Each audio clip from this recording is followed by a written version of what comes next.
And so Bulwark is caught in a situation where he doesn't have control. He's at the mercy of a mender, stranded underground, and trapped with a monster army chasing behind them. The fact that this has so much content and unique assets attached to it makes me think that that was probably a false choice back there. There's no way of knowing for sure, of course, but I get the feeling that if I tried to run away, that we would have been caught. Or like, oh no, there's too many dredge, there's no escape path, I guess we have to go in the cave. Just because this is sort of an indie development thing, and I doubt I get if they're going to put this much work into a giant cave area, you're probably going to have to play it either way.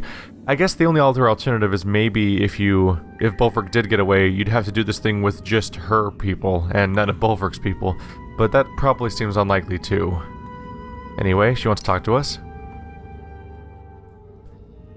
A few small fires provide a sense of calm for the caravan, though the villagers keep well away from the ravens.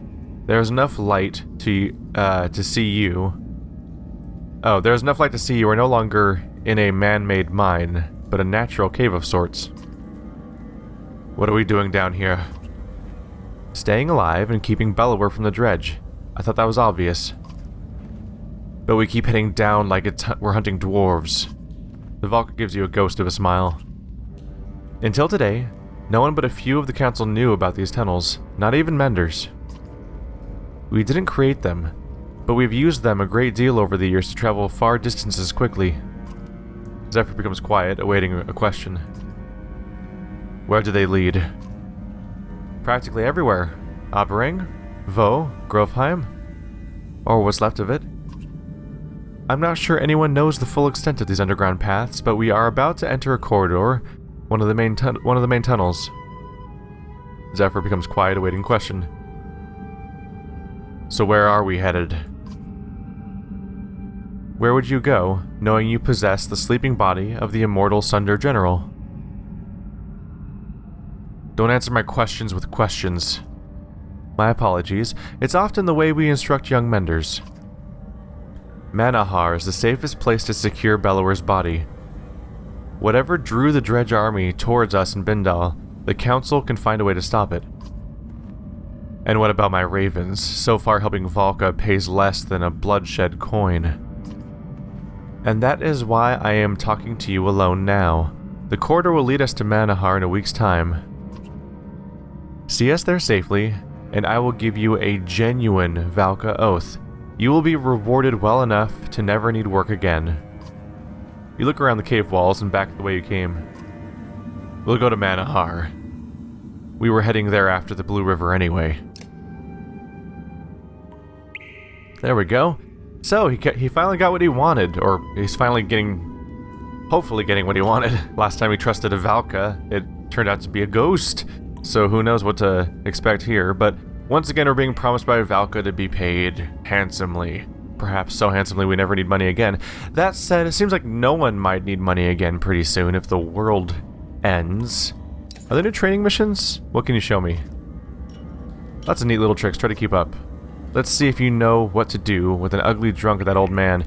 Oli, Spar, get in here, I'll have you cleaning your blood off my axe. You consider what he's saying. You feel up for a challenge? Yep. Let's start swinging. I was worried that these were all going to be really tough, because the first one gave me some trouble. Primarily because trying to line up a bunch of spearmen in a specific configuration to make them work properly was kind of a pain. But it looks like I can mostly do what I want now. Let's see. We need to insult Bulwark, hit him with a 3-hit axe storm, and prevent him from taking a turn. Interesting. Interesting. Okay. I feel like our configuration doesn't really matter here, right? Shield Maiden. Yeah, I don't know how Shield Maiden's gonna help here. She can't insult, she can't do an axe storm. We can do insult no matter what. Huh. Might as well put the willpower character between the two other characters so that they get a bonus willpower, but probably won't matter that much. Alright, so, insult.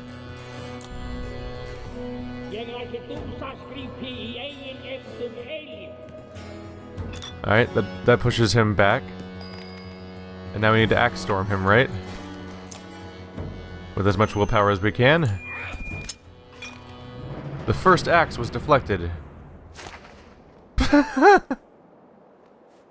Oh, come on. Okay, well... Was there a specific reason that happened, or is it just dice rolling? So far, I'm not it's interesting having an additional source of renown, so obviously I go for them for that purpose. But I'm kind of wondering... I'm not sure if I like some of these training missions. The first one I ever did felt like RNG, because you had to get a bunch of spearmen to line up just right. Let's see. Cold a week, Bull Rage. Oh, he has a 20% divert of attacks. Because I gave him one. So I should probably axe storm that guy, in case that affects the dice roll. I don't think that's part of the training, though. I think that's just because I gave him that item, so he's really likely to divert attacks. Anyway. Back to insulting. We just need to try to go after the other character instead. But yeah, the idea of doing a training mission where you're doing a literal dice roll to see if you do 3 attacks in a row correctly is kind of a bummer. Let's see, Axe Storm. Can't do it at this range, so we need backup. Axe Storm. 3. Ah. And so we failed. And so I guess I just keep doing that over and over again until I win the dice roll? Is this really a trading mission? I mean, there's renown on the board, so I feel like I have to do it. But really, man. I feel like we're just getting instructed on how much of a gamble it is to try to use this skill. Because I can't make it more likely to happen, can I? Huh, they keep rearranging who's on the board. Go ahead and move you guys over here. Line you up with the vulnerable one. And we insult once again. Woo! Are you feeling insulted right now? No, an armor damage. What will I do? Oh, gotta get closer.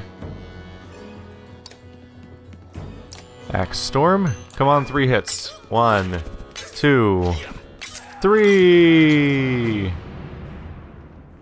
And we won. What?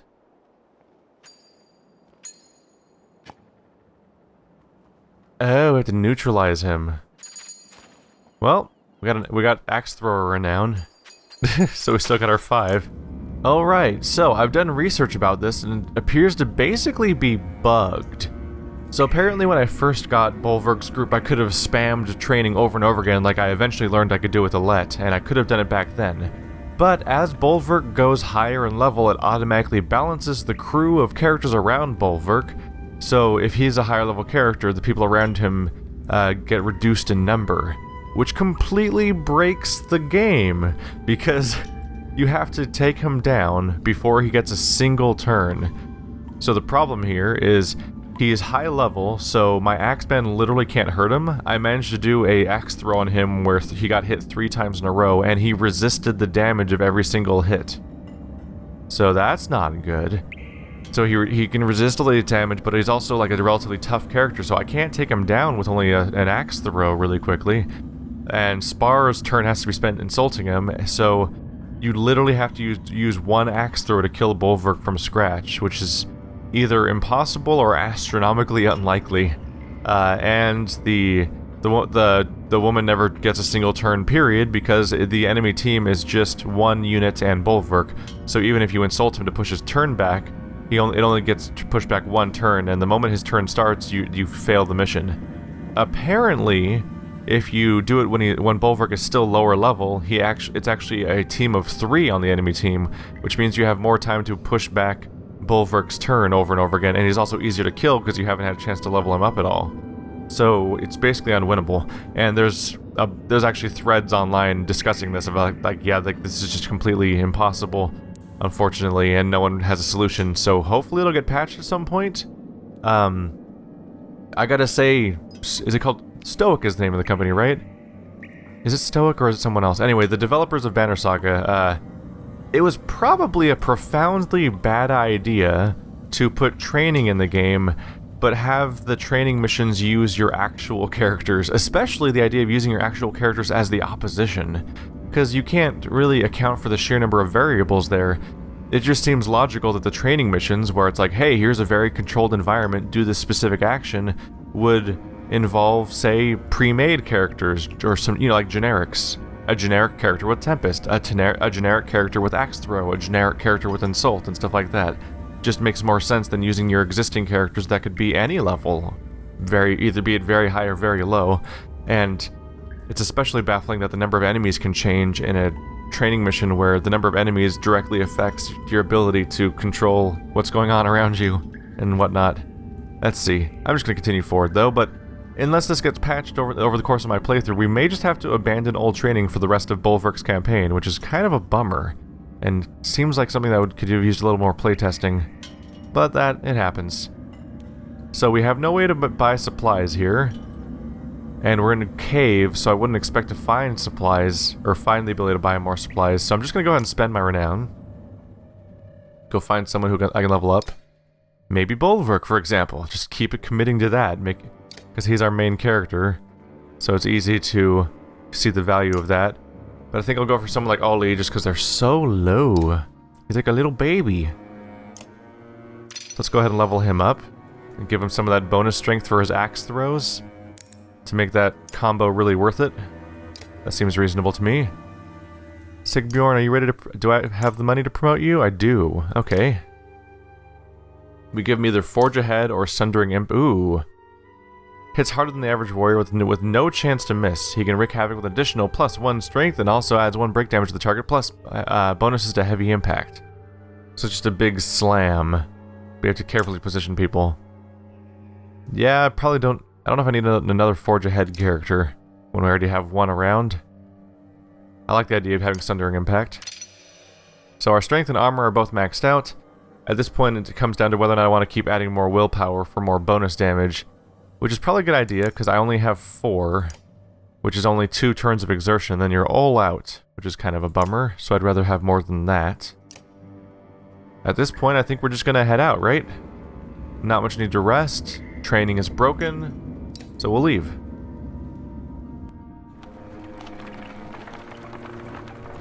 Sorry if it sounds like I'm just complaining, but it feels like I should just explain what's going on with stuff like that when the game just breaks like that.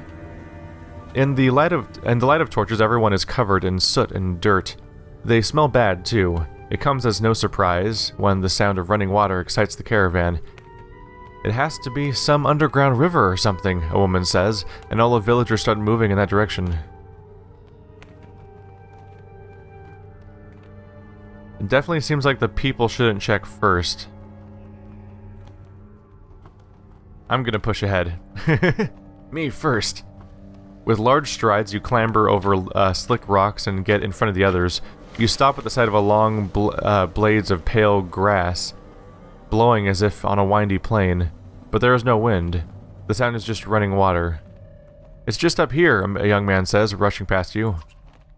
Vines lash out like whips from beneath the grass and grab the man's legs, sinking thorns deep into his skin. You reach for him, but his body falls lifelessly almost instantly. A few more cracks of the vines sounded out down the row. Get back, you roar, and everyone obeys, falling back to the path. A -4, it's supposed to be -1. Only one person died. Dang it. This is terrible, Zephyr says, taking the deaths personally. We should stick to the path as much as possible. Too much can go wrong down here. The faces of those passing you are frightened. Morale declined, because someone got killed by super monsters. Morale declined again. Who's that guy? Hello. The man's sudden appearance makes you tense. I didn't mean to sneak up on you. It's something I do. I mean, something I've learned to do. Something that will get you killed if you do it to me again. Okay, yes, understood. But it does have its uses. Just allow me to fight alongside you in, well, a fight. You won't regret it. You scoff and turn away from the man only to see Goodwinder approach. I see you met Deitch. Or Ditch. It's probably Ditch. Strange fellow to have next to you in a fight, but he finds his way through enemy defenses. Then you fight next to him. People near me tend to get hurt, and his injuries won't be an accident. Oh, wow. Bolverk's just the most friendly friendly character. It is fun to have a character where it's just like, yeah, let's just make all the dickish and rude options I can, because it seems perfectly in a character for him. Ditch is walking alongside a woman you have never seen before. He seems captivated by her, but her unfamiliarity nags at you. Yeah, exactly. Quit worrying about some human woman. Since when can you tell the difference in humans anyway, you ask yourself. Regardless, as you walk, you find it difficult to ignore the couple's laughter. Nope. Bolverk don't give a crap. Though torches highlight the craggy black rocks and puddles of the path underfoot, they do little to keep everyone together. Sharp turns around boulders quickly block lines of sight. Whoa. Just like that, 44 clansmen are gone. That's a lot of families. We've lost a few families, Zephyr informs you. We need to stop and find them. You consider your options. I just love how this feels like it's in character.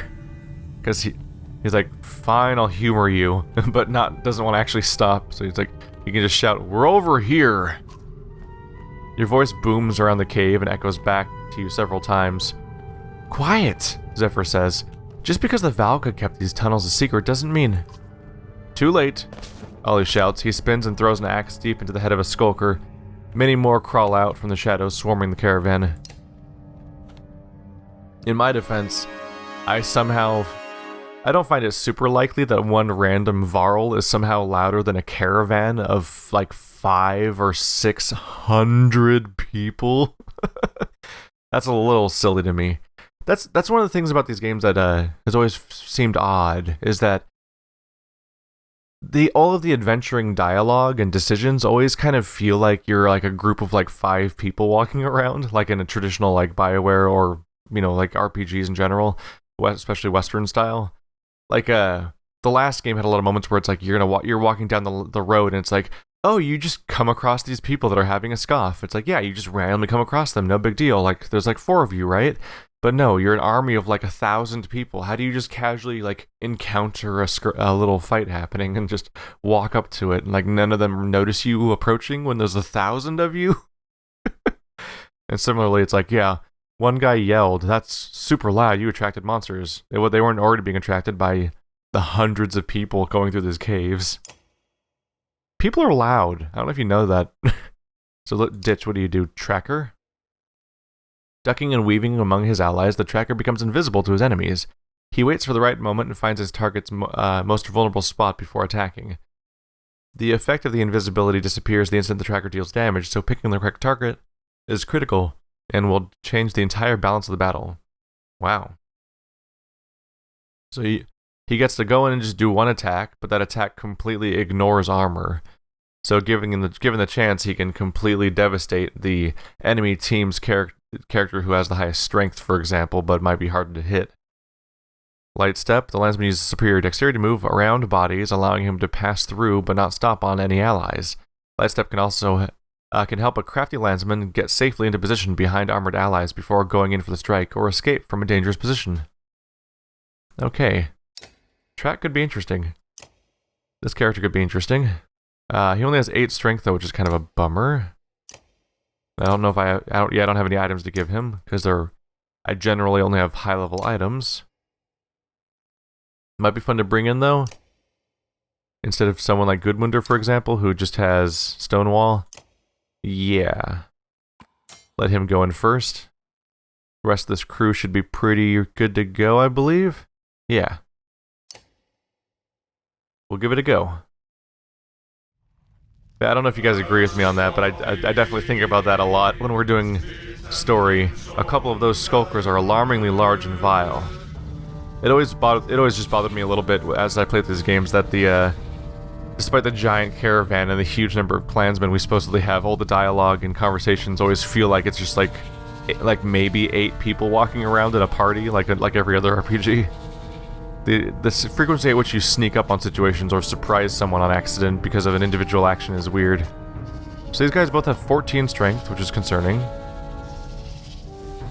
We could go in with Ditch, obviously, but one concern is that the moment he appears, he'll probably get attacked immediately. Let's see. I want to put Bulwark down here because he can go in there and just get really surrounded by guys and start wailing on them all, which seems reasonable. I might want to move the humans up a little bit because they're a little close to getting covered in enemies being put in the middle, like that, and two of them are ranged, so that's a little silly. One of them in particular mostly just heals people, and she can create a buff, which I'll probably try to put in front of the rest of our crew down here. Probably. All right, Ditch.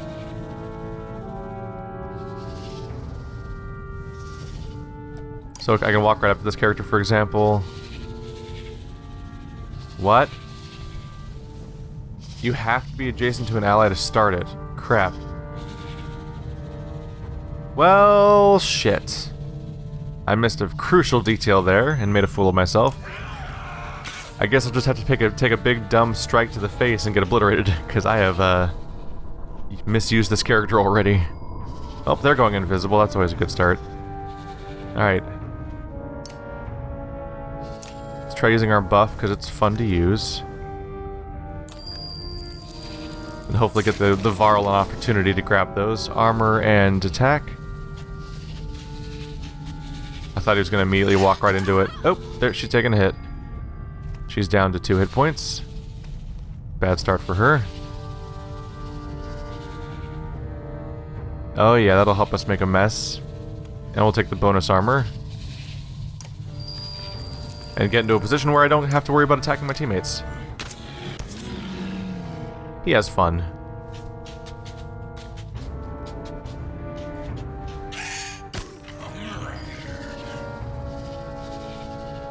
Yeah, let's just take out the big tough guy before he creates problems for us. I was gonna say, Sundering Impact doesn't hurt teammates, right? Or Heavy Impact, I mean. Yeah, it's only enemies. Oh no. Well, I kind of caused that for myself, didn't I? Do you have Tempest? No, somebody else learned... Someone learned Tempest recently, I think, but it wasn't you. Alright. Well, everything here pretty much gets killed in one hit by this crew. Ooh, there's a crit for way too much damage.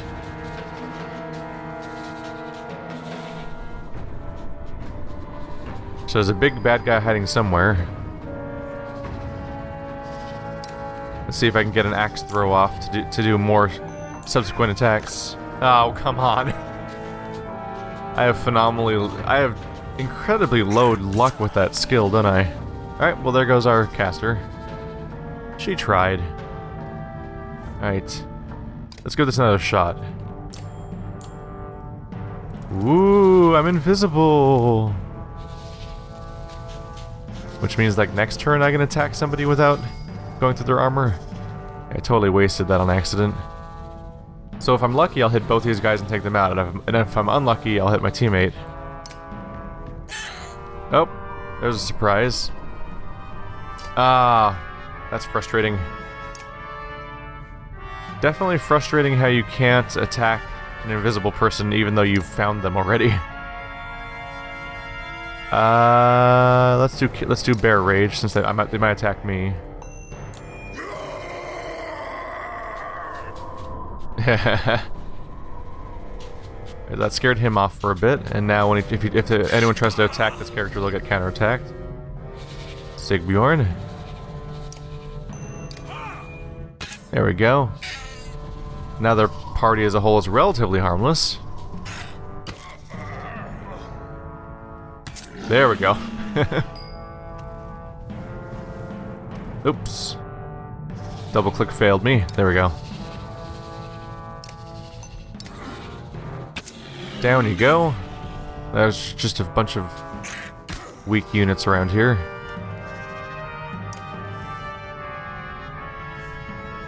it's Axe Storm. I just want it to work. I just want to do it. Come on! What the hell? Ow. They're mad at Sigbjorn. Probably just have him run away now. It's supposed to have like an 80% chance of success. And twice now it's just deflected on its first try. I don't think I like that character. I'll probably just stop using them. Because I don't like the dice roll. I don't... It just seems silly to leave that kind of thing up to chance when I could easily just not leave it up to chance by using somebody else, for example. Let's go for an attack. It ignores armor! I don't think that really mattered that much, but I did it anyway. Alright. I can attack this guy freely without getting in trouble here. Just didn't want to turn around and hit my teammate. No, he's hurt. And we got him. Is he the last enemy left? Oh, there's an invisible one somewhere. Come and get us. There he is. What are you doing, buddy? He's trying to get everybody to attack one character when there's no one else on his team. Interesting thought process there. Guess you can't expect a lot from a skulker.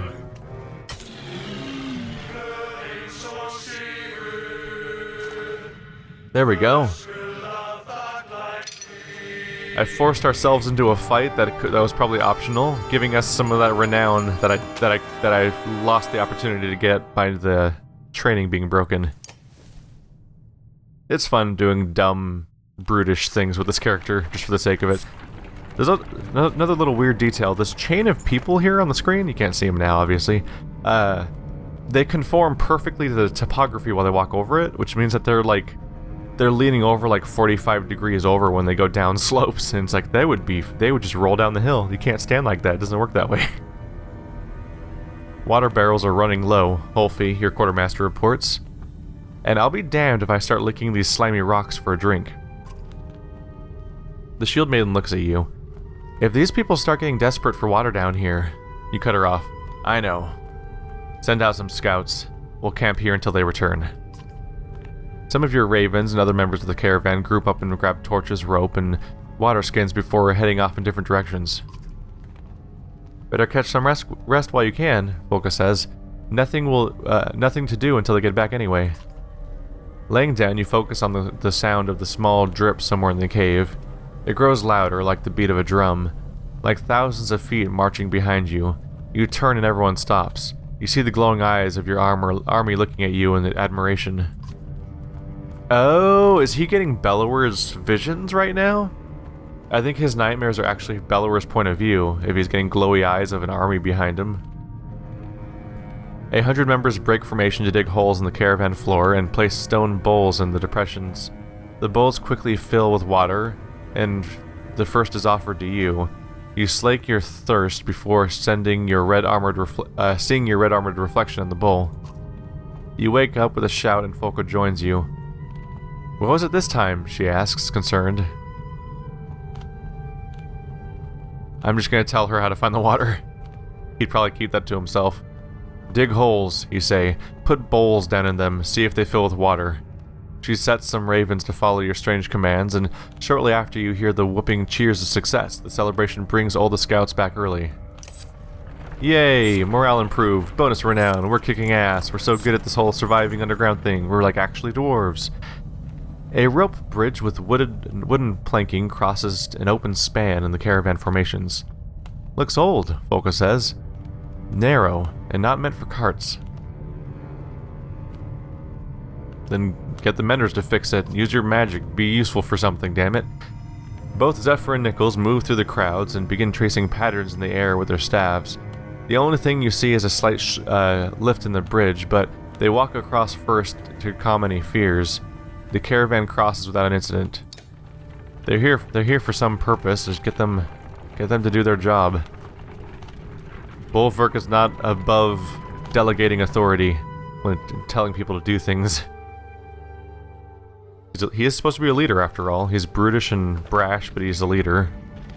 A leader, berserker, self-contradiction in some ways.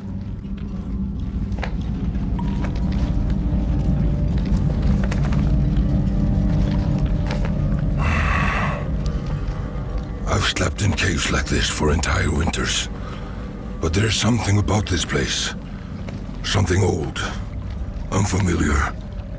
I don't like it. But I don't like all these humans on the verge of panic either. Maybe these dwellings up ahead will calm them down.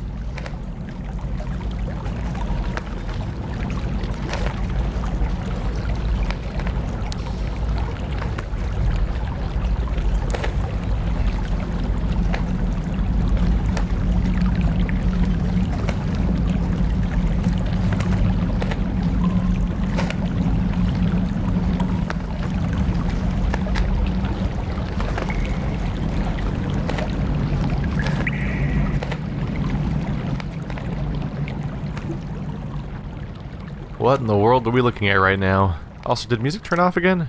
No? There's just no music here. For a chunk of the last playthrough of the first game, there was just no music for a while because it turned off at some point? I don't know when. It just kind of did. What is this thing? Yeah, Bulwark, I don't think this is going to calm anyone down. There's a giant, horrifying, Lovecraftian relic thing here and a bunch of holes in the walls like we're in a Shinji Ito horror story. Zephyr looks up at the giant-shaped formation, glittering with strange, glowing patterns. The Valka know almost nothing about this ancient race's culture, let alone their god, Vez'nan.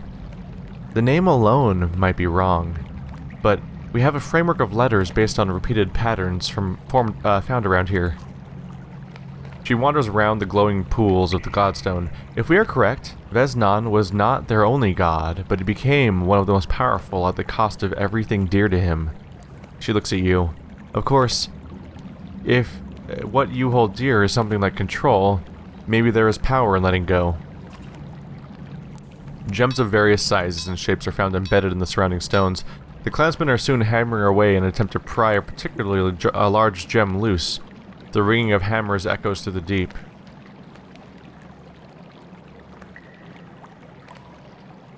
Huh. The part of me that thinks about stuff like this thinks, oh yeah, pull out crazy magical stones out of the walls. And the giant ritual thing. What could go wrong? Everyone's gonna be fine. Definitely not a trap or a curse or whatever. But the part of me that plays this Bulwark is totally like, let's pull one out of ourselves. Screw this.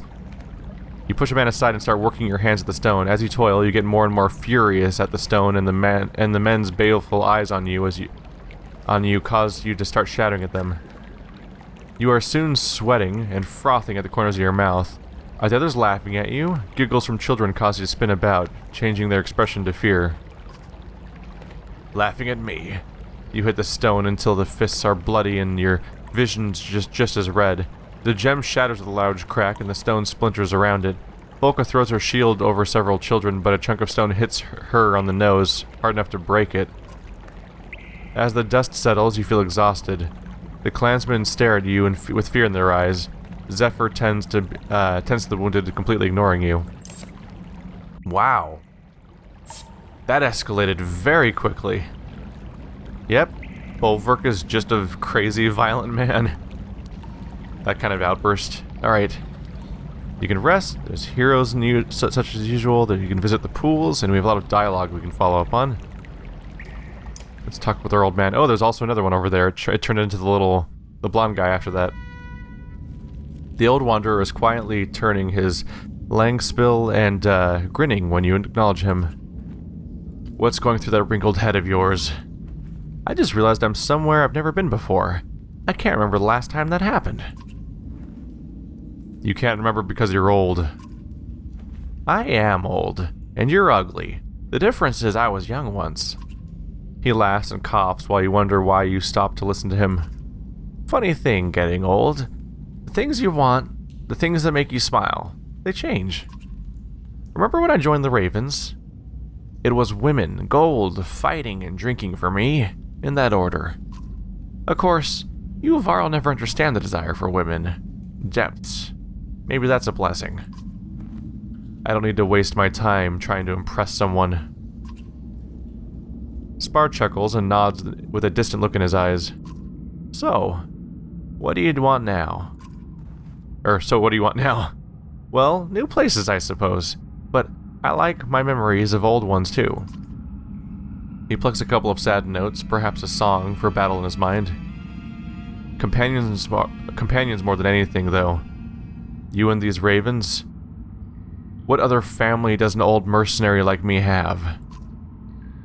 The old man appears, lost in thought, and you leave him to it.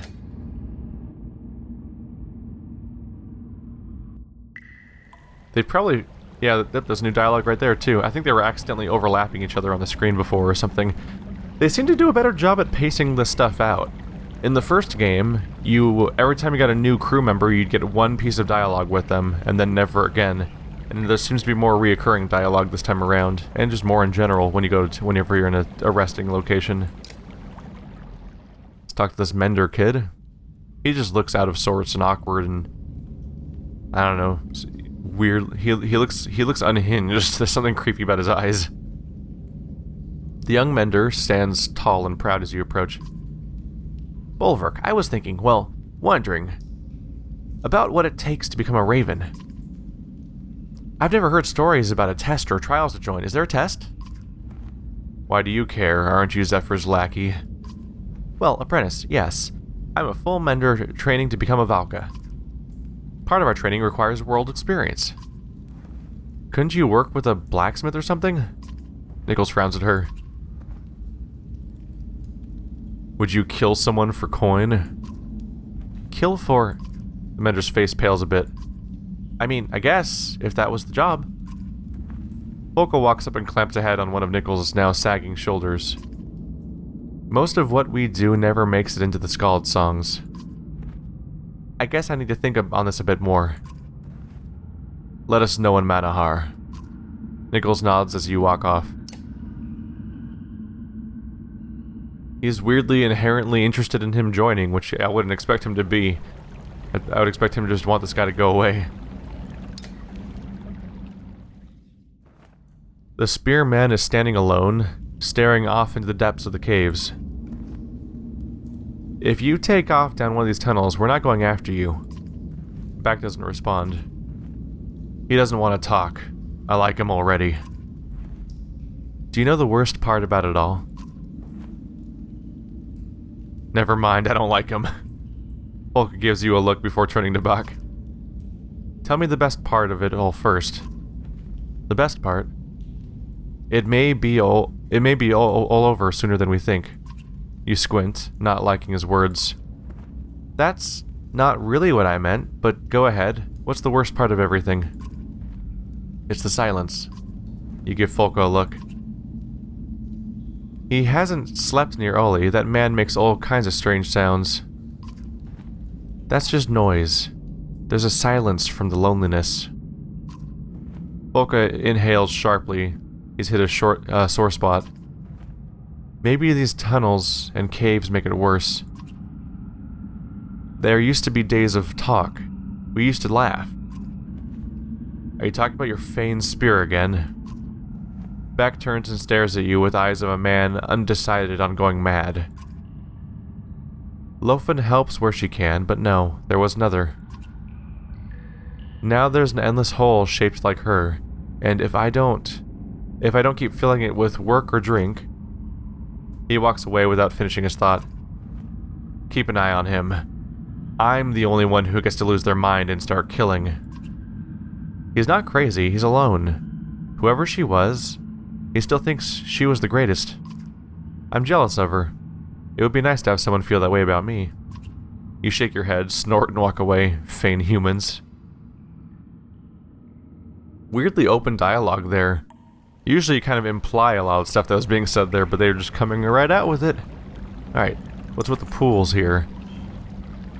This was a sacred sanctuary for those who built it, the Valka says, walking around the perfectly round rippling pools, at least from what we have uncovered. The top pool is for reflecting on one's deeds, the middle to ask for strength from the world, and the bottom pool was for insight into one's future.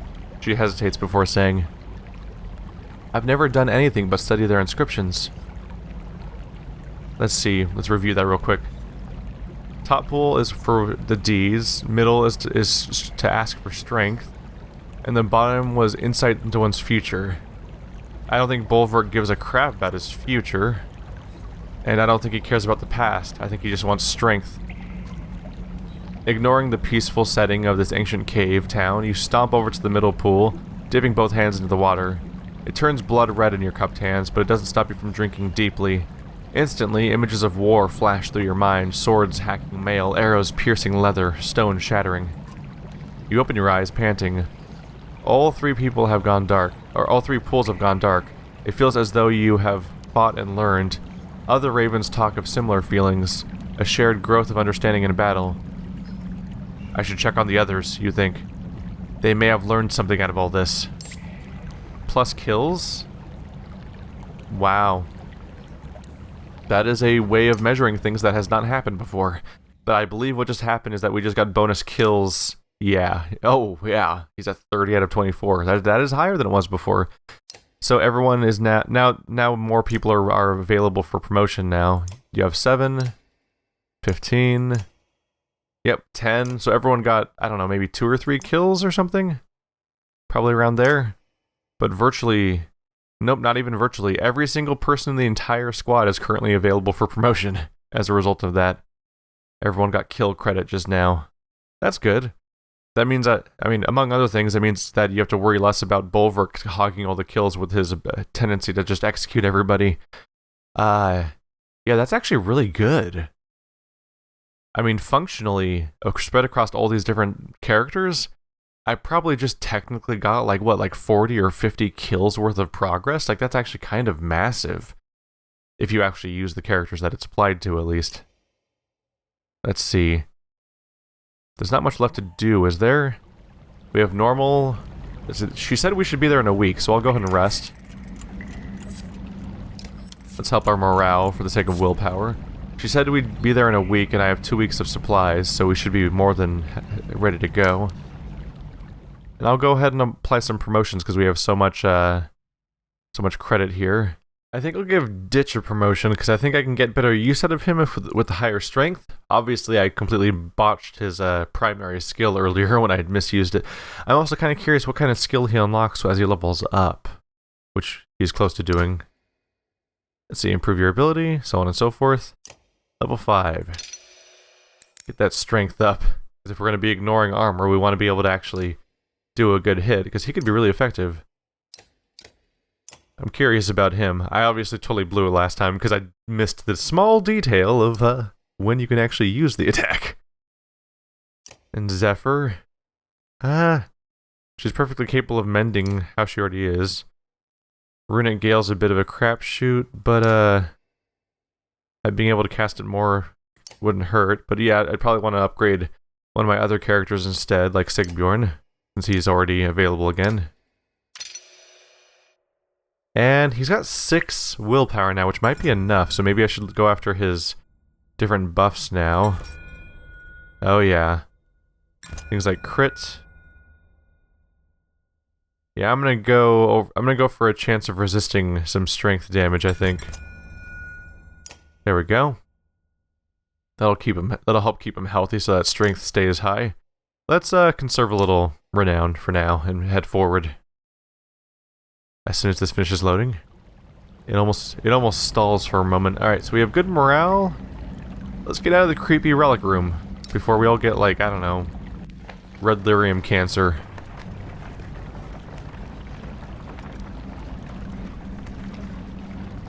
It's always funny watching all the tiny little humans have to walk twice as fast to keep up with the big, all the big Varl. That is a massive corpse, whatever that was. Stay away from her, she's mine, you hear a man shout. He shoves the woman you previously saw with Ditch behind him. Ditch draws his weapon on the man and says, Yours? Yours? She belongs to me. The shield maiden clangs her spear against her shield, trying to grab the attention of the 2 men who were clearly not themselves. She doesn't belong to anyone, you thick-skulled morons, another woman shouts. Well, she doesn't belong near my husband either. If she gets near me, I'll kill her. Bring her to me. Your quiet tone silences everyone. The man begrudgingly walks over to you and steps away. She steps closer, and when she looks up at you, her eyes dance. Are you going to punish me, Bulwark Bloodaxe? The men around you gasp as she slowly says your name. Laugh in her face. Your laughter rumbles through the air. Are you trying to seduce a Varl? The others start laughing as well, and the woman's face turns to an unbearable snarl. No one mocks me. She drops her hand into your chest, squeezing your heart. Whoa. Valka swipes at the woman's head with her spear, but the woman's visage vanishes. You fall to the ground, struggling to breathe. Healers surround you and calm you. He'll live, one says, but he'll hurt for a while.